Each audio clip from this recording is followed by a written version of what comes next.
मैं doctor S Ganguly private medical practitioner हूँ। अगर सर बात करें अमन कबीर जो बनारस के समाज सेवी हैं, तमाम लोगों की मदद करते हैं, चाहे वो माँ बाप बिछड़े हों और चाहे वो किसी प्रकार से कोई चोटिल हो, ऐसे उन्होंने कई कार्य किए हैं जिन्हें मुख्यमंत्री ने भी सम्मानित किया है। कैसे जानते हैं और किस तरीके से देखते हैं? मैं ये लगभग इनको मैं 7-8 साल से देख रहा हूँ, जान रहा हूँ। ये शुरू से बाबा विश्वनाथ की ये नगरी है और यहाँ साधु संत अवघड़ सन्यासी घूमते रहते हैं। ये कबीर का नगर है, तुलसीदास का, प्रेमचंद का, सभी यहाँ लोग हैं। उसमें से ये जो छोटा बच्चा अमन ये जो है जो कार्य किया है, ये तो मैं मानता हूँ कि जो हम लोग जानते हैं कि मदर टेरेसा जो जिस क्षेत्र में चला उनका भी एक पहचान हुआ। इस बच्चे का विशेषता ये है कि न इसके पास पैसा है और न इसके पास कोई सहयोग देने वाला, लेकिन इसका जो जुनून है वो जुनून की वजह से इन्होंने एक अपना इनके पिताजी ने इनको मारा कि तुम जो है तुम काम धंधा करो, यादव हो काम धंधा करो। मार खाया अपने पिताजी से, उसके बावजूद भी वो जो लगन और निष्ठा इसकी थी कि जो जिसका कोई नहीं है उसका अमन है। ये जो इसकी जुनून है, उस जुनून से मैंने देखा कि जो कपड़े लत्ते नाली के पास गिरा हुआ है ये अपने परिवार के तरह सदस्य मान के गोदी में लेके आया, अस्पताल में भर्ती कराया और अस्पताल में भर्ती करने वाले भी कहें यार क्या तुम लाए हो, लेकिन इसको सुनना पड़ा, रिक्वेस्ट किया और भर्ती कराया। फिर डॉक्टर साहब ने भर्ती भी कर लिया, दवा दर्पण किया, बाजार से बिस्किट लेके उसको पिलाया, चाय पिलाया। तो जो एक घर के सदस्य के साथ जो व्यवहार किया जाता है वो पराये के साथ इन्होंने निभाया। मैं तो बाबा से प्रार्थना करता हूँ ये स्वस्थ रहे, दीर्घायु हो, ऐसे जनमानस में असहाय लोगों का जो ये सहयोग कर रहा है ये करता रहे। बस इन्हीं शब्दों के साथ अपनी बात को विराम देता हूँ। अमन कबीर सामाजिक कार्यकर्ता। अमन जी, बात करें जिस तरीके से आप तमाम लोगों की मदद करते हैं जो असहाय लोग होते हैं, ये प्रेरणा कहाँ से मिली, क्या शुरुआत रही? ये बचपन में मैं बहुत शरारती लड़का था और 2007 और 2009 की घटना है जब बनारस में बम विस्फोट हुआ था और उस समय मेरे पिताजी किसी न्यूज़ चैनल पर देखे और मुझे ले करके घर आए और पैर में जंजीर बांध दी कि ये कार्य मत करो। लेकिन वो शौक़ धीरे धीरे मेरे अंदर जागता गया और सरकारी हॉस्पिटल जहां हम खड़े हैं, इसी हॉस्पिटल में बहुत ही लावारिस असहाय ऐसे रहते थे जिनको कोई पूछता नहीं था।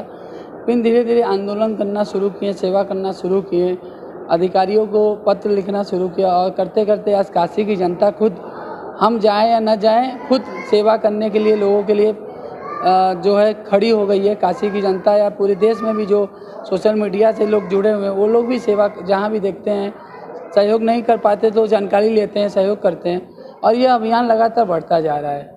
कोरोना काल में अगर किसी का कोविड बॉडी का 100 का अंतिम संस्कार का कॉल आता था, किसी को ऑक्सीजन की ज़रूरत, किसी को बेड की ज़रूरत, किसी छोटे बच्चे को दूध का पाउडर पहुंचाने की ज़रूरत, किसी को दवा की पैसा नहीं दवा दिलाने की ज़रूरत। और कोविड काल हमारे लिए वो कोविड काल नहीं था, वो तो प्रतिदिन की रूटीन थी, लेकिन जिस हिसाब से माहौल था और देखिए हम इतने लोगों के लिए बाबा मसाननाथ सेवा करने के लिए प्रेरित भी किए तो हमें कुछ नहीं हुआ। तो ये कहीं ना कहीं ईश्वर का आशीर्वाद है और कोविड काल मेरे लिए एक आजीवन मेरे लिए एक सीख है। चैलेंजिंग तो हम कभी माने ही नहीं, लेकिन मुझे ये पता है कि अगर कोई आया है तो वो जाएगा ही, चाहे वो सेना का जवान हो, चाहे वो किसी दूसरे देश का नागरिक हो, चाहे वो नेपाल का हो, चाहे वो रसिया का हो, चाहे वो किसी भी इंडिया का हो, चाहे वो उत्तर प्रदेश का हो। अगर वो सेवा आता है तो सभी लोग के सहयोग से वो संपूर्ण हो पाता है। और चैलेंज मेरे लिए जो बेटे अपने माँ बाप को भगा देते हैं या बीमारी हालत में अस्पताल के गेट पे छोड़, उनके भी बेटे बन करके उनकी सेवा करते हैं। उनको एहसास नहीं होने देते कि आपका सगा बेटा भगा दिया, आपका अपना बेटा ही जो जिनको आप नहीं जानते वही आपका सगा बेटा बन करके उनकी मैं सेवा करता हूँ। कि ये खर्च पहले मैं अपने पास से पैसा लगाता था, लेकिन अब मैं अपने पास से पैसा नहीं लगाता। अभी मेरे पास एम्बुलेंस आ गया है, जापान के एक नागरिक हैं गणेश यादव जी ने एम्बुलेंस दिया और उसके बाद काशी की जनता का बहुत बड़ा सहयोग है, जो 1 रुपया मुहिम के माध्यम से मुझे सहयोग करती है। मेरा प्रयास ये रहता है कि अगर 100 रुपये की ज़रूरत है तो 100 रुपये ही लोगों से लेने का प्रयास करता हूँ, और जैसे कोई 100 रुपया मुझे देता भी है तो 90 रुपया खर्चा करने का प्रयास करता हूँ, 10 रुपया मैं अपने सेवा कार्य, अपनी आजीविका और अपने तमाम सेवा साधनों पर रखने का भी प्रयास करता हूँ, क्योंकि मेरा वही रूटीन है। और ईमानदारी के साथ मैं प्रयास करता हूँ कि जो हो पाए करें। और काशी की जनता अगर सहयोग ना करती तो इतना बड़ा अभियान, इतना बड़ा आंदोलन और इतना बड़ा हवन नहीं हो पाता। ये काशी की जनता का सहयोग है, हम कुछ नहीं करते, बस हमें काशी की जनता सहयोग करती है, हम खड़े रहते हैं। वीरेंद्र मोहन तिवारी है मेरा नाम, और मैं अमन कबीर को बहुत ही बचपन से जानता हूँ। ये बहुत छोटे थे तभी से इनके अंदर समाज के प्रति संजीदा भावनाएं रही हैं, जो बड़े होने पर वो परवान चढ़ी और इन्होंने लोगों की निस्वार्थ भावना से सेवा करने का मन बनाया। ये देख के मेरा मन खुश होता है कि हमारे बनारस में भी ऐसे युवा हैं जो अपने निजी स्वार्थों से ऊपर उठ के समाज के लिए सोचते हैं, उसके लिए काम करते हैं, और इसके लिए उनको बहुत बड़े किसी सेटअप की ज़रूरत नहीं है। सबसे बड़ी बात तो ये है, आजकल कोई थोड़ा सा भी काम करता है तो उसको बहुत बड़ा सेटअप चाहिए होता है, जबकि अमन कबीर उन लोगों में से है जिनके लिए सेटअप कोई ज़रूरी नहीं है। वो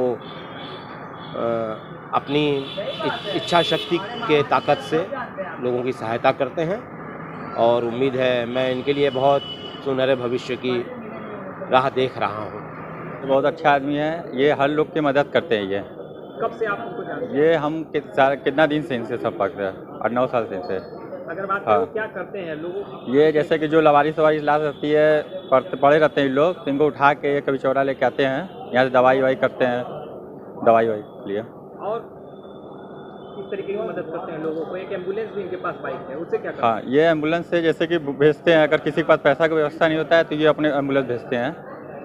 और बताया गया कि वो बाहर भी लोगों को भेजते हैं जो जिनके पास पैसा नहीं रहता है, जिनके परिवार वाले कहीं से भूल जाते हैं या बिछड़ जाते हैं, उस तरीके तो उनको ये मिलवाते हैं, उनको फेसबुक पे डालकर उनको ये मिलवाते रहते हैं फेसबुक पे। मैं तो अमन कबीर जी को कोविड से ही जान रहा हूँ। जिस समय कोविड चल रही थी, असहाय लोगों का सहयोग करना, जो लापता रहते हैं, जो जिनका कोई रहता नहीं है, उनका साथ देते हैं अमन कबीर जी। अमन कबीर भी है कोई ना। क्या मदद किए हैं और कितनी आपकी मदद कर पाए? हमरा के ऐसे की मदद में हमरा के नाइटी और 2 साइकिल, 1 साइकिल दे रखल है नया, 1 साइकिल हम के इंजन चलावत ही हम। फिर एक बाद में फिर दोहरा के हमरा के नाइटी मिलल, फिर खाना पानी सब कुछ। फिर एक बाद में और भी कपड़ा मिलल हमनी के नाइटी। ओकरे आगे भी खाना पानी जौन के आटे ला जरूरत तो तन भैया हमनी के देना।